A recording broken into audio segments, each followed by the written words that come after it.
Hi mga sis! Welcome back to my channel. It's me, Jen, again! And for today's video, we're going to review a high-end luxury foundation mga sis. And also, i-review ko na din dito ng mabilisan yung Patrick Ta na Contour Duo and also Contour Bronzer Duo. And also yung blush duo nila na may cream and powder. Dito ko na iisa-isahin, i-review na lang siya. And also yung curler ni Paul Lash. So, parang mga new products video to, okay? So, if interested ka sa video na to, then just keep on watching. So, yun na nga mga sis, tayo ay bumili actually kahapon sa Roustons. Bumili ako sa Estee Lauder and also sa Tom Ford. Unfortunately, yung Tom Ford nakakaloka. Mali yung product na nalagay nila sa paper bag ko. Ang gusto ko kasing bilhin talaga is yung illuminating and yung shade and illuminator ng Tom Ford, yung sobrang sikat na laging out of stock, yun talaga yung gusto kong mabili. And pinakita talaga sa akin ni ate yung itsura niya. Kaso nga lang yung bagong stock na nilagay niya sa paper bag, hindi siya. Hindi siya yung nandun. Nalungkot ako. Kaya hindi natin siya ma-review now. But yung sa Estee Lauder na foundation, bago yun ang i-review and ito-try natin. Parang first impression to. This is their Futurist Aqua Brilliance Makeup. Parang ano to, double wear pero Dewy Edition. Dewy Edition, ayan. Kasi nakita nga daw ni ate, yung sales agent doon, sabi niya, nakita ko po ma'am din yung video nyo na hindi nag-work sa inyo yung double wear kasi sobrang drying and matte niya talaga sa face ko or sa skin ko. So sabi niya, feeling daw niya, ito talaga yung magiging perfect match sa akin. Bakit ba ako napunta sa Estee Lauder ulit?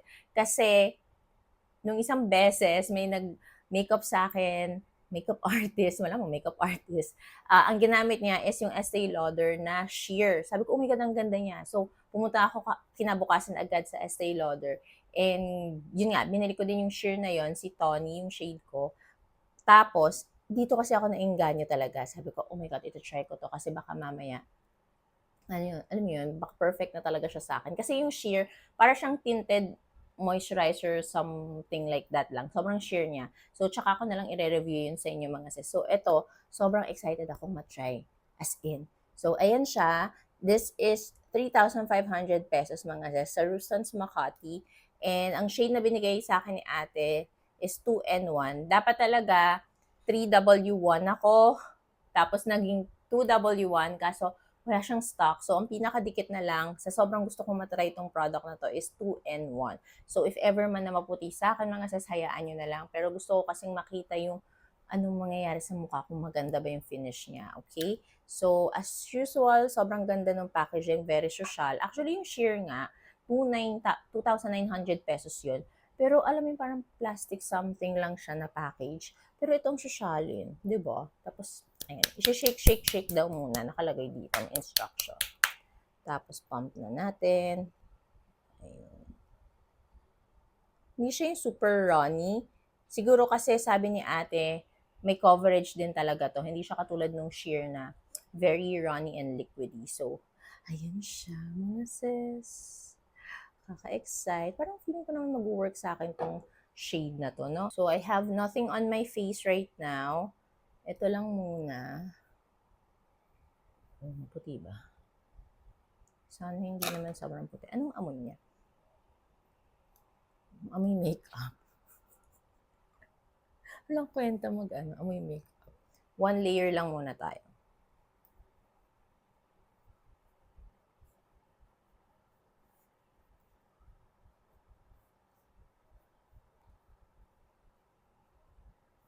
Madali lang siya ma-blend. So, habang biniblend ko siya, nafe-feel ko na dewy talaga yung finish niya.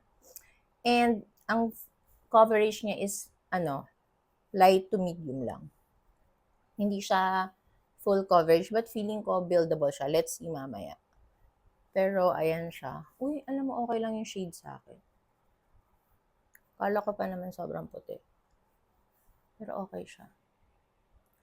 Meron, wala. Gusto ko yung finish niya. Uy, mukhang ito na talaga ang perfect foundation sa akin. Estee Lauder. Saan naman dyan? Look, ang ganda. Diba? Try natin mag 2 layers.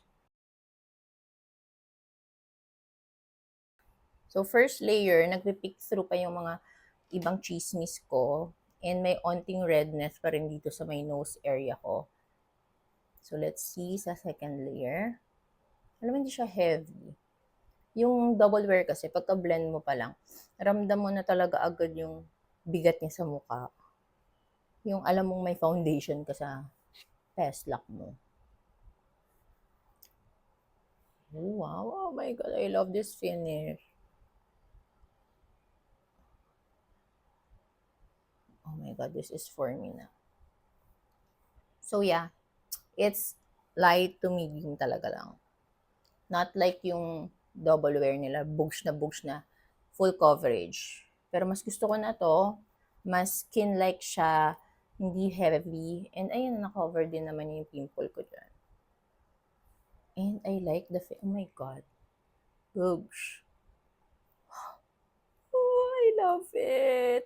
This is for me. Pero tingnan natin kapag natuyo na siya kasi iba kapag nag-set na, diba? So mga sis, ganito yung itsura ng bagong foundation ng Estee Lauder na may na may concealer na. I use yung Easy & Co na concealer. Pero ayan, perfection na siya. Perfect na talaga siya mga sis. I love it. Pero bago ko sabihin na super love it and bago ko sabihin na siya yung isa sa mga number 1 na parang natalo niya si Shiseido, malaman muna natin yung longevity niya, 'di ba? Parang try ko pa siya ng mga ilang araw. Pero so far, yung finish niya sa akin ngayon, perfection. I love it. Yung coverage, tamang-tama lang siya sa gusto ko. Sa gusto ko, feeling. Pero anyways, punta na tayo dito sa Patrick Ta na for face, creme, contour, powder, and bronzer duo. She's statuesque. Statuesque pa tama yun. Yan yung shade na kinuha ko. And again, yung packaging okay sana siya. Katulad siya ni Teviant. Alam mo yung parang ang dungis niya dahil nakikita agad yung mga fingerprints mo. But anyways, wala tayong magagawa. So, ayan, ganyan siya. May mirror. Then, ito yung cream. Ito yung powder. Ito cream. Ito yung powder, mga sis. Ayan, ganyan siya. So, na-try ko na siya and long-lasting siya in all fairness, mga sis. And ang dali lang niyang gamitin, as in. Swatch ko lang siya sa inyo. Ito yung cream. Ayan yung cream. Ito yung bronzer. Contour and then ito yung bronzer. Ayan. Super nice, 'di ba? Tamang-tama lang yung shade niya para sa skin tone ko. So mag-contour na tayo. I'll use the cream product first. Si Morphe ulit gagamitin natin. Then tap, tap, tap. Ayan. Kasi feeling ko yung second shade dito, second na darkest, hindi, yung second, nasa middle na shade. Feeling ko kasi baka masyado siyang dark naman sa akin. Kasi yun yung mga ginagamit naman ng mga morena. So, sabi ko, sige, dito na lang tayo sa lightest shade. Light, medium, deep kasi yung meron siya doon. Ayan. O, diba? Tama lang siya. Hindi yung OA na, contour shade.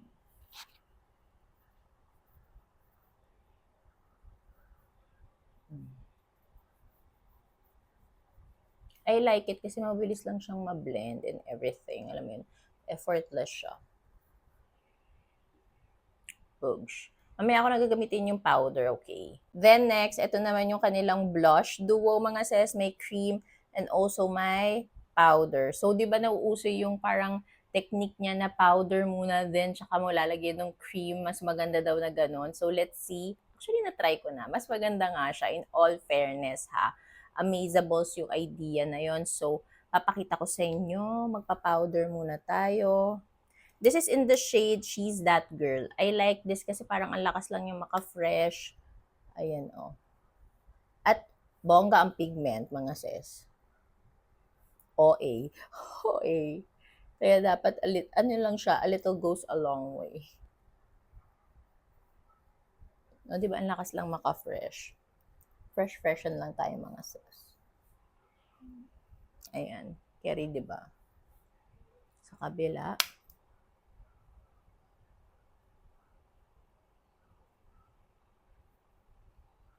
Fresh na fresh lang tayo. Parang bagets lang tayo. Tawid mo pa dito. Ayan. kinilig ka lang, di ba? Ang OA nung kilig. Kilig lang yan talaga. Kilig na sinampal. Charot. Pero anyways, ayan. Tsaka natin lalagyan nung cream. Papakita ko sa inyo. Wait. Ng sponge. Kasi parang nakikita ko, naka-sponge siya pag nilalagay niya, nire-layer niya. So, ganyan yang. Tapos tap mo muna dito. Para hindi OA. Tapos dito lang daw sa mga area, yung parang, ayan. Ganyan. O, diba? Inshallah. Putok blush to the highest level. Kasi nakaka-add siya ng glow daw, mga sis. Tapos, grabe pagka long lasting nitong blush na to, mga sis. Bugs kong bugs. Ayan, 'di ba? Powder and then cream, kaloka. Ang ganda, 'di ba? So, tatapusin ko lang yung look ko, then sasabihin ko sa inyo, ay, di pa pala, my gosh, may bronzer pa pala tayo, nakalimutan ko. Ito, gagamitin pa natin to. Wait, kuha lang akong brush. So, may brush na tayo. Gabi din yung pigment nito, so ingat lang mga sis. Onti-onti lang. Pero gustong-gusto ko yung shade nitong bronzer na to kasi hindi siya yung OA. Hindi siya orangey. Hindi din sobrang tapang. Tamang-tama lang siya.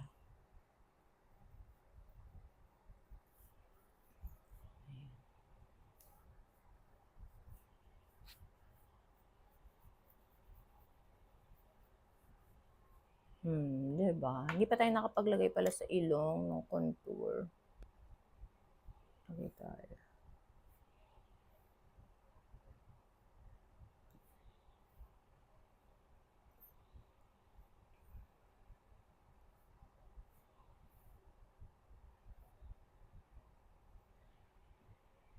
Diba? Pusin ko lang yung look ko, then balikan ko kayo for my final thoughts. Pala isa, ano ba yung kagulo naman tong video na to? Meron pa yung Paul Lash na curler nila. Ito yung super curl eme nila. Sobrang amazables na to. As in, ako kasi hindi ako mahilig mag-mascara, diba? Tapos hindi din ako mahilig mag-curler. Alam nyo yan. Pero mga sis, ito kakaiba siya. As in, parang na-curl niya na to the highest level. Ayun na, sobrang stubborn talaga nung aking lashes. As in, wala siyang kwenta at all. Parang, siya yung pinakawalang kwenta sa part ng katawang ko. Pero, ayan, tignan, ipapakita ko sa inyo, ha. Ganyan siya. Tapos, kapag na-curl ko na siya, mga sis, tignan nyo. Ganyan. Tapos, nakakatuwa kasi itong ano daw na to, perfect siya para sa ano, mga chinita. Yung mga maiiksi talaga yung lashes.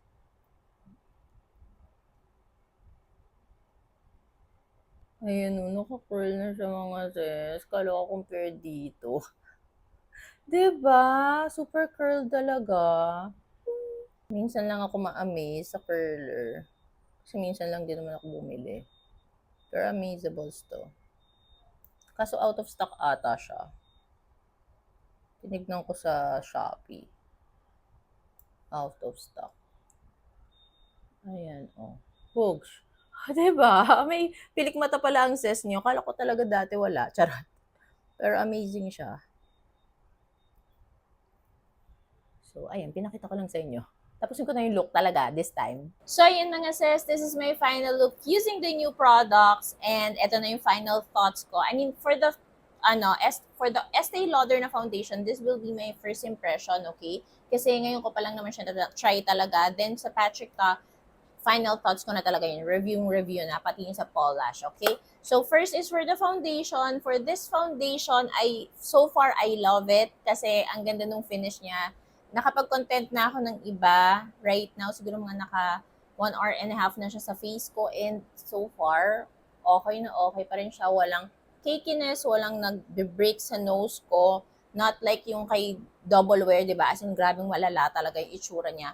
This one, I love it. Yung pag-blend, okay na okay. Hindi ako nag-e-effort ng sobra.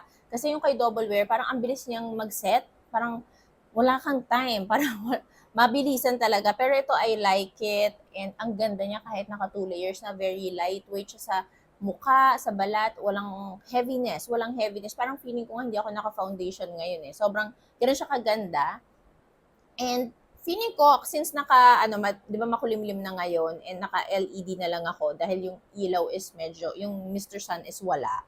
So, parang makikita nyo na may onting nagpipick through na, ang tawag dito, flashback, no? May onte kasi may SPF 20 siya, mga sis eh. Pero I think, ma-recommend ko siya na gamitin pag daytime or pahapon, wag lang nighttime kasi baka mag-flash ka pag picture and video, di ba? So, I suggest na gamitin to, magandang pang-event kapag mga daytime, afternoon, ganon. Pero overall, I like it so much talaga ha. Malalaman natin to pag mas tumagal pa kung mapapalitan na ba si Shiseido as my number 1 foundation, okay? So far, I like it, I love it. And sa mga magtatanong 2-in-1 yung gamit ko ngayon, baka lang gusto yung bumili, di ba? So now, it's kay Patrick na naman tayo. For the contour, I like it so much. Yung packaging lang talaga niya, hindi ako fan talaga. Then, ayan, yung cream, I love it. Parang very natural lang siya sa akin. Yung bronzer na powder, I like it also. Overall, ang ganda niya, long-lasting siya sa balat or sa face ko kapag nakalagay siya. Hindi siya mabilis mahulas. And then, for the blush naman, ganun din yung comment ko. Very nice. Ang ganda din nung kanyang shade na napili ko. Actually, may mga bago silang shades. And pinag-iisipan ko pa kung bibili ko kasi medyo maharlika siya. 2,000 plus na kasi agad yung isang ganito. And alam mo yun, pero maganda kasi yung quality niya. Ang ganda. Perfection siya, mga sis. As in, yung powder, yung cream, ang ganda niya. And long-lasting siya. So, sulit naman siya. Worth it naman siya. Kaso nga lang, if nagtitipid ka, feeling ko baka mabigatan ka masyado kasi 2,000 plus for this two blush. Pero dalawa na naman eh, cream tsaka powder na, so sulit-sulit na din, 'di ba? Kasi yung iba nga, parang yung Hermes, 'di ba? Yung blush ko powder lang yun, magkano na 4,000 plus na agad yun. Pero ito 2,000, dalawa na yung makukuha mong product, cream and also powder na blush. So, feeling ko naman sulit na din siya. Depende na lang if bet nyo talaga yung mga high-end and luxury, di ba? Then, last naman mga sis is for the Polish Curler. I love it so much and ang laking help din niya talaga na pag kino-curl ko siya, pwede na ako mag-mascara. Nag-try ako. Okay na okay siya. Nakaka-lifla talaga siya. Tapos, hindi siya mabilis bumaksak. Then, yung ibang corner, yung ditong mga nasa pinaka-corner ng mata ko na lashes, di ba minsan kapag yung regular na curler, hindi siya naaabot. Ito naaabot siya, which is so amazing talaga, mga sis. Kaya ang ganda niya, tapos naka-help din siya na maglagay ako ng lashes kasi syempre naka-curl na siya ng todo, 'di ba? So, ayun, I like it. Sobrang nice to. So, ayun lang mga sesets, may overall thoughts. Yung sa Tom Ford, tsaka na lang yun kasi papadala pa nila yung tamang product sa akin. Kasi nga, nagkamali sila ng bigay fail. But anyways, ayun lang. I hope na gusto niyo itong mini haul and mini review natin. And comment down below lang kayo if may bet pa kayo ipa-review na luxury or high-end or local brand na mga makeup. Okay? So, yun lang. Thank you so much for watching. Don't forget to like, share, and subscribe on my channel, mga sis.